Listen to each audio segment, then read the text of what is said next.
Hi everybody, it's Irene with BrainStormAcres. And this morning I was sorting seeds. And I thought about some of the things I've mentioned in some of my videos lately. And one of those things is plant families. And I've been meaning to do a video for a while, and you know, there's always something else that gets in the way. But this morning I decided I would go ahead and do it anyway.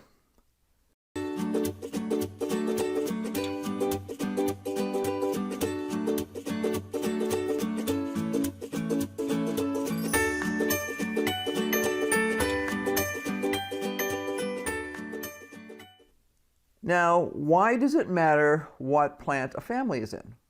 I said that backwards. Why does it matter? Why does it matter what family a plant is in? Two main reasons that come to mind: nutrition and diseases. Both really important when you're running a garden of any sort, small or large or anything else. And understanding that plants from the same family are likely to be susceptible to the same or similar diseases can help you make some plans. It also lets you know that there might already be something there that could bother another plant that you're planting. It's helpful to know what's in the same family. So one of the most prominent and commonly planted families is the Solanaceae, which is nightshade family. And that includes tomatoes, peppers, eggplant, potatoes, tomatillos, and husk cherries. Now, is there anything unique about the Solanaceae, the nightshade family? Well, nightshade is a poison. The plant leaves themselves are poisonous to people. If you eat one leaf, are you likely to die? No. But it'll taste awful, and you really don't want to do that. On the other hand, there are lots of wild animals that can eat those. The tops of our tomato plants have almost been completely chewed off by wild deer this year because they're desperate because we're in a drought. Would they normally bother with that? No, they would normally eat the tomatoes and eat the other yummy things that are around the garden, but they would normally leave the tomato plants mostly alone. The rabbits around here eat Solanaceae all the time in the form of solanum, which is a short, well, it can grow this big, but it very rarely does around here. It's a super prickly, nasty nightshade. Beautiful purple flowers, just gorgeous. They make seed pods that look like little bitty tomatoes. You know, one of the things we're going to be paying attention to this coming year, we get rid of those in the yard because they have the nastiest stickers on the planet. They will get in your fingers, your toes, your dog toes, your kitty toes, everything. And it's a problem because they're a pale pinkish color. So it's really hard to find them once they're in your skin. Knowing that all those things are in the tomato family and these wild weeds we have in the tomato family makes me wonder if those wild weeds could actually be what they call a reservoir. Now, what I mean by that is a place where diseases that particular plant family are susceptible to could be living even when we're not planting a garden. I did discover a number of years ago that there was a wild flower around here, which unfortunately has really pretty flowers, but I don't allow them in the yard anymore because they, under the right circumstances, will become a host plant for a form of rust. And that rust will spread to other domestic plants in the yard. Not cool. So sometimes knowing plant families you're like, well, where did that come from? Well, it came out of the air. Well, is there another wild plant in the area that is a problem that could be a source for that? Always nice to know things like that. So nightshade, the Solanaceae, are one of the most commonly planted. I mean, pretty much anybody who plants even a pot garden, when I say a pot garden, that sounds bad. Anybody who plants a garden, even if it's just a couple of planter pots on the back patio, they're likely to have a tomato plant because They just produce super well, and there's very few things in the world tastier than a fresh tomato. What else? What other varieties do we have? Let's see. We have the cucumber family, okay? Now, as you may guess by the way that word sounds, it includes the cucumbers. So some people will just call it the cucumber family because it's easier. But that includes cucumbers, squash, pumpkins, gourds, and all the melons, including any kind of elaborate melons you might have out there, watermelons, everything. Now, if I were to take this entire list here of 11 different plant families, does that include everything that anyone grows anywhere in the world as a vegetable? Probably not, but it really does include most of them. And sometimes our common use of a word can confuse people. So you say potatoes and you say sweet potatoes. A lot of people think of those in the same category because in terms of our cooking habits in the United States at least, it's similar. It's a starch and we use it as a starch in our meal plan. So you're thinking starches, okay, rice, potatoes, sweet potatoes, pasta. Common starches that we add to our meal. Fills us up and it's unfortunately very tasty too. But those things are not in the same family. Brassicas. Now, you'll hear me say brassicas all the time because a huge percentage of what we actually grow here is brassicas. That's the cabbage family. And some people will just call it the cabbage family. But it includes cabbage, cauliflower, broccoli, Brussels sprouts, kohlrabi, pak choy, turnip, mustard, kale, rutabaga, and radishes. Now, most of us don't think of a radish as being a cabbage, but it is. It's in the same family. So that means that that might have a susceptibility to some of the same diseases that the cabbage, other members of the cabbage family would have. Allium. Now, when I think of the word allium, I actually think of a flower. They have stalks like an onion, and they have a big bulbous sort of flower on top that's got little spikes with cute little flowers on it. Well, if you've ever seen an onion go to seed, that's what they look like. So that allium family includes onions, shallots, garlic, leeks, and chives. And one of the little notes I have here is that they're heavy feeders. Now, what do I mean by that? In this case, knowing that a plant is in that family tells you that you need to fertilize them extra.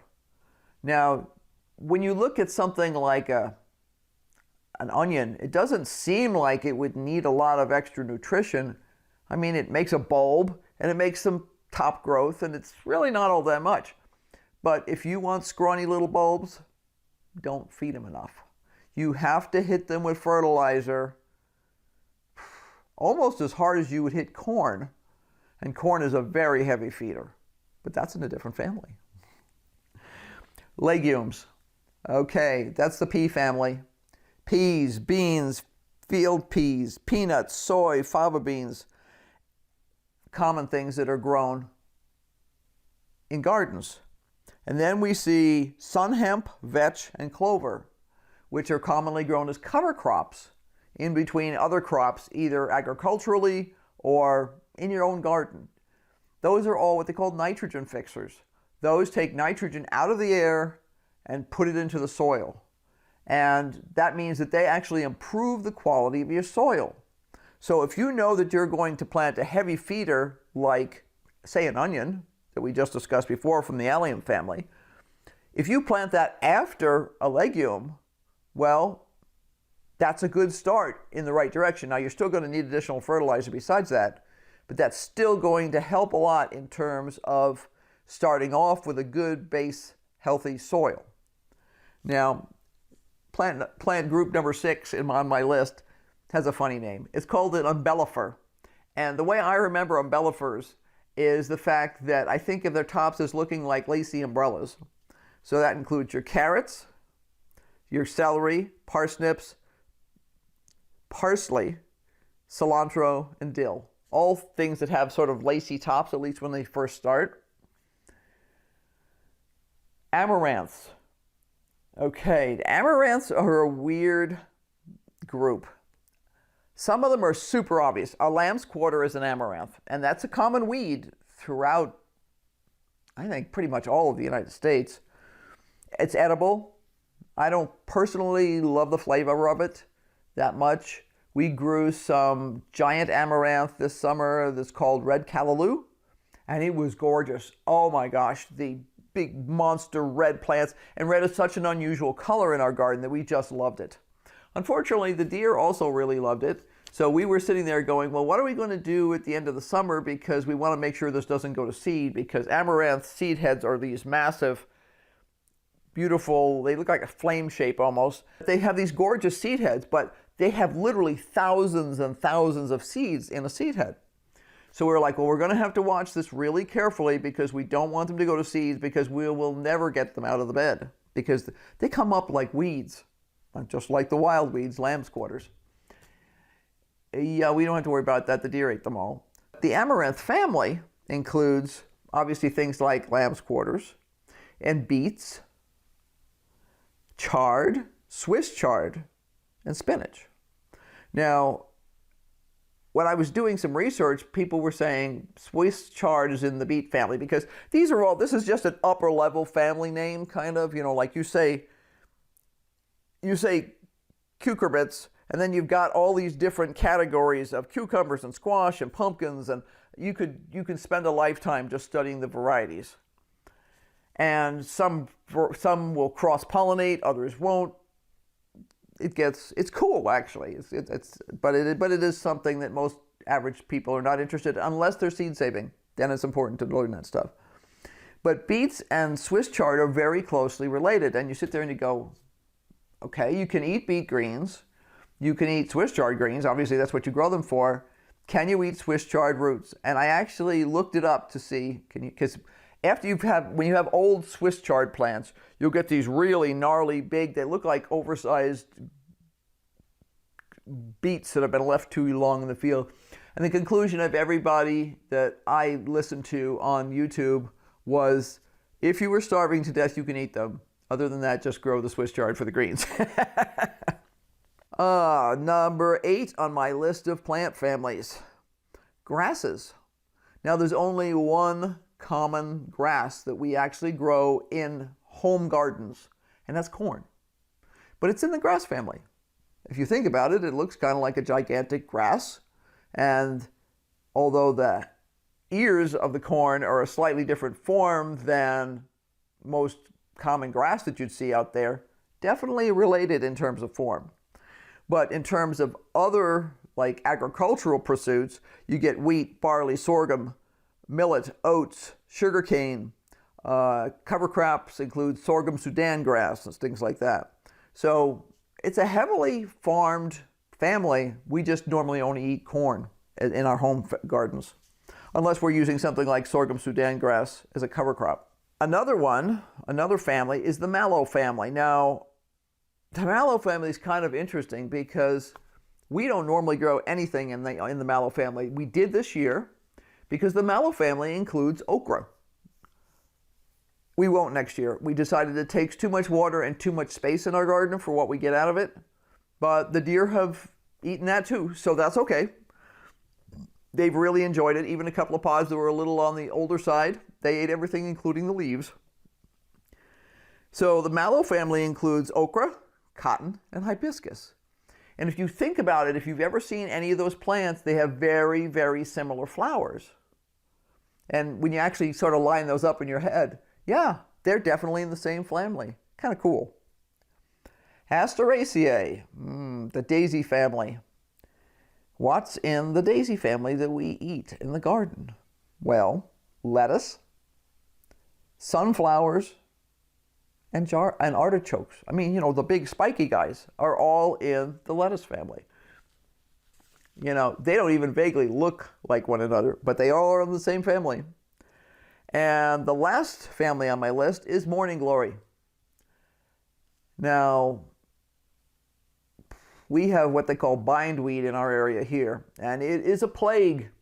It is cute. I mean, it's got these nice little white morning glory flowers on them, but it's a major agricultural plague in our area, because it'll just take over farm fields. And to be honest, it's become very Roundup insensitive. So the use of Roundup on farms doesn't affect it anymore. So when we get it in the yard here, trying to kill it with anything other than a blowtorch is practically impossible. And the only thing we can do is keep pulling it. It came in with birds about 5 or 6 years ago. And yeah, there's not a lot we can do to get rid of it. We try not to let it go to seed, but it also spreads by runners. So it's a tough way to get rid of. But in terms of growing things in your garden on purpose, not weeds, sweet potatoes are in the morning glory family. And that's why you don't have to worry about growing regular white Irish potatoes or red or purple or whatever color your potatoes are. But potatoes and sweet potatoes, one after another, because they're not in the same family and they're not susceptible to the same diseases. I hope you find this interesting. I hope you find it helpful.